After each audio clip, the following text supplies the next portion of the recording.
I would love nothing more than to see these white, rich YouTubers tear each other apart. It's me, the Bee.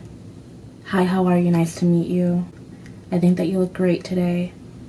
I hope that you feel great today because I know that I don't. Once again, I come to you striped and ready to have my gripes. My hair is like right now still moisturizing. I have my earrings on. I have barely any makeup on. I don't even care. Whatever. Everything happening with the beauty community, I think, is a trash fire. Watching it happen, I take no joy or delight in any of what's going on, except that I hope that this brings some form of retribution to the people who have been victimized and who have been hurt by all of the people involved in this. I'd like to really just discuss the YouTube climate as a whole and how my battery's gonna die. I think this goes way beyond beauty YouTube. I think this goes way beyond the beauty community. I know that this is a common joke of, turns out that the beauty community is the ugliest. Yeah, but you know, like, of course they would be. I would just like to say that I feel that it's so unfortunate that the beauty community is being labeled with, presented by these characters and charlatans who have nothing better to do than ruin other people's lives. So let's discuss. So here are the basic facts that we have. Allegedly, I'd like to say that everything's alleged. Tati Westbrook came out with a video saying that the entire time that she was making the Bye Sister video, she was being fed lies and manipulations by Jeffree Star and Shane Dawson. And she mostly trusted Shane Dawson, who, before that video had come out that Tati had did, speaking out, had said that his involvement in the entire situation was nothing. And that he put his hands up about the entire thing. He was just surprised to see her video was so vindictive and vengeful and attacking and accusatory and what have you, as the rest of us. She says that that's not the truth and that he offered to edit the video when she was done making it. That's all alleged. That's all allegedly what's happening, and Tati is claiming that Shane Dawson had a bigger hand in this than he's been saying, that Jeffree Star has always had his hands in this, and that he's going to eventually, maybe, probably, in her opinion, expose the entire beauty community, including producers, makeup artists, makeup commentary channels, maybe even beauty gurus and other community-involved persons of interest, and that we should probably be prepared to forgive them, quote-unquote. She didn't make quotes. I'm making the quotes. Trisha made a video coming out and saying that Tati is a grown woman and that she can't be manipulated. Really interesting and funny, since Trisha doesn't own up to anything that she says herself. Really funny to hear someone that doesn't take accountability for anything that they do talking about someone else who doesn't take accountability for what they've done as much. Talking fast is also one of my talents. Other people can do it, Trisha. So you have Trisha Paytas that came out with that. Even though she's heard all of these like really repulsive things about Shane Dawson, she's not going to stop supporting him because they're friends. Interesting how you can stick up for people like that. And Jeffree Star has said nothing. Shane Dawson has come out and made a video responding to Tati's video. It was like almost 2-minute long Instagram live that was recorded, because of course it was, where he was fuming, yelling, mad, being idiotic on camera because he doesn't have a PR team that can tell him to shut up and sit down, maybe do something else with his time, except ruin his career more. Which, I mean, maybe the PR team is on our side. I don't know.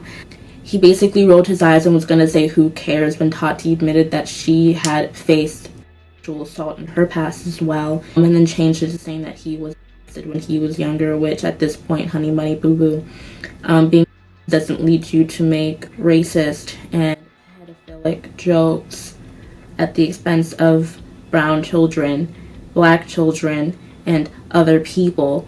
That doesn't always happen. That's not always a response to abuse.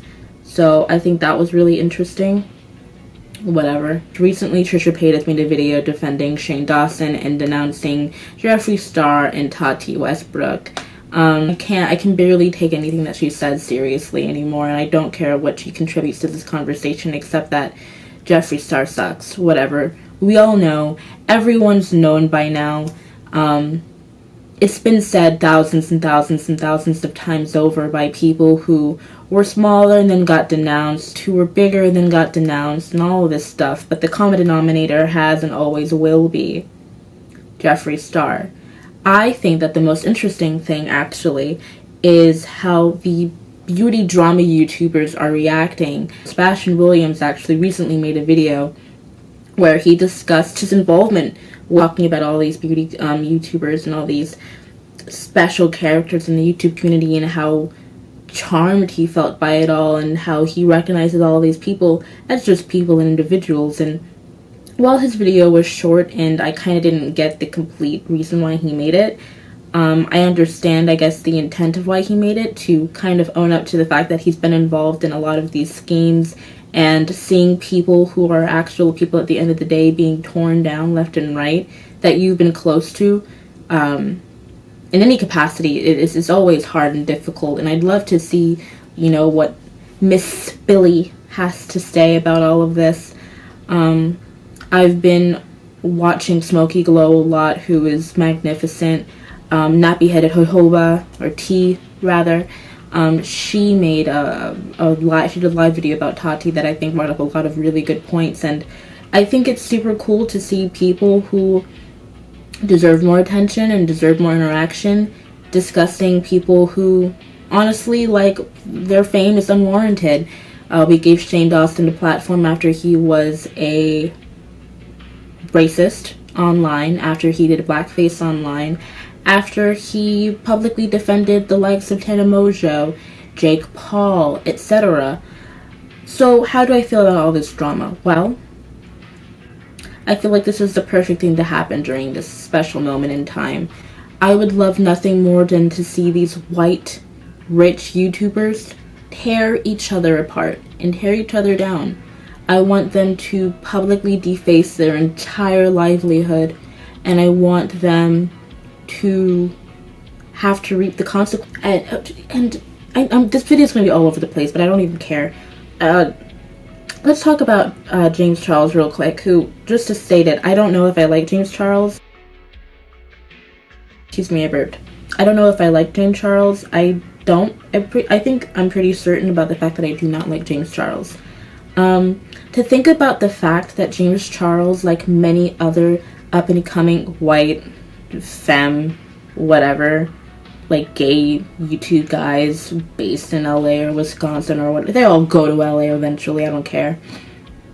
Like all of like the white gay men in the beauty community who do a little bit of makeup and everything, to see these grown people, these grown folks, these people in their mid to late 30s, entering their 40s, associating with James Charles, being that close to him, being in his ear, trying to actually tear him down. Just a teenager who only rose to popularity. Like, you have to admit, from all of the things that he's done, James Charles probably locked himself in his bedroom and just dedicated his time and energy into making a YouTube community, and it worked.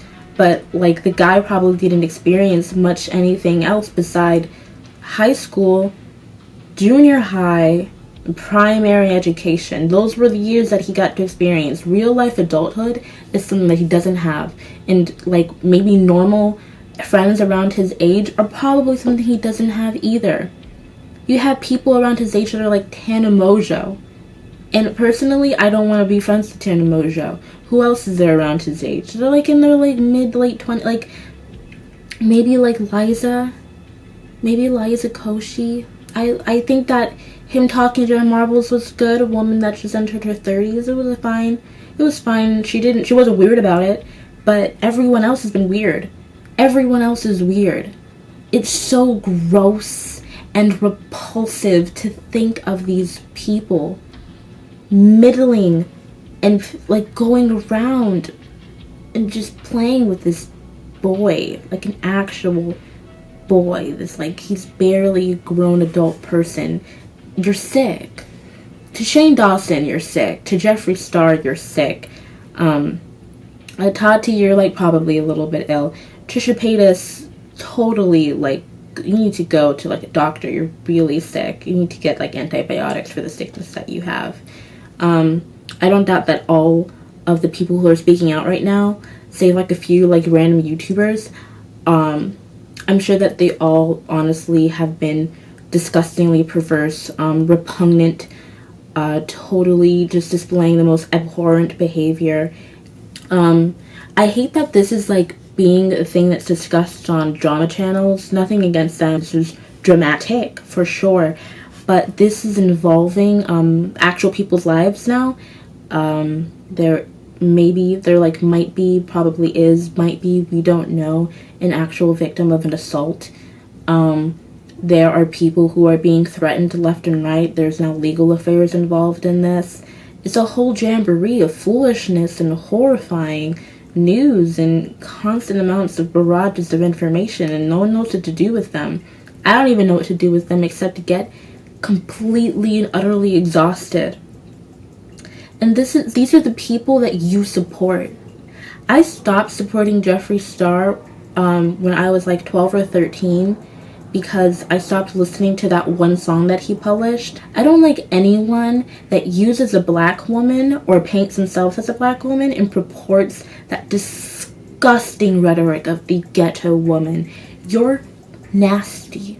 And I did give him a second chance when he started making documentaries and everything, but when it became going down the line of realizing who he was making documentaries of, it's like, this is who you choose to do? Really?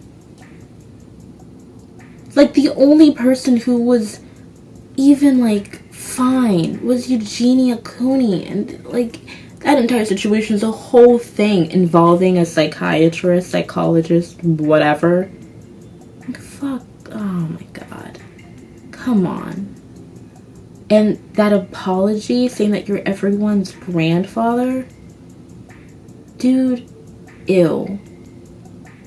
You're trash. You're trash. You're trash. It makes me so sick. And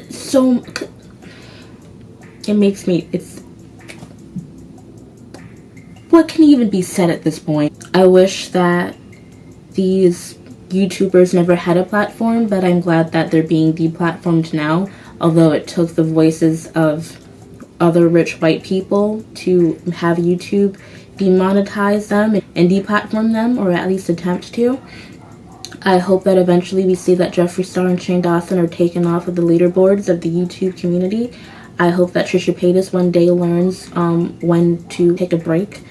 And I hope that the beauty community actually becomes a beauty community that is known for supporting small artists and supporting avant-garde fun makeup instead of this disgusting stuff. Which, not to mention, there's already been so much stuff happening in like video game communities and streaming communities and competitive gaming communities. All these people getting thrown under the bus and called out as they justifiably should. Mind you, I'm not complaining about it, but it's just really, it's just super exhausting. But yeah, I'm really enjoying seeing these zombies eat each other alive. You know what isn't drama? Abuse, manipulation, and legally, actually reprehensible crimes that have real legal consequences. That's the buzz. And if you hear anything else around the hive, please let me know. I am B. I make videos talking about other things that aren't these crazy dramatic YouTubers. Please support the petitions and links that I have in my description. And please feel free to follow, like, and subscribe. Comment below about your thoughts and your feelings and any ideas that you have for me to do next time I talk about this. But for now, I'm done. But thank you. Bye. Say hi to your local bee, and if you're allergic, stand far away and just wave. Bye.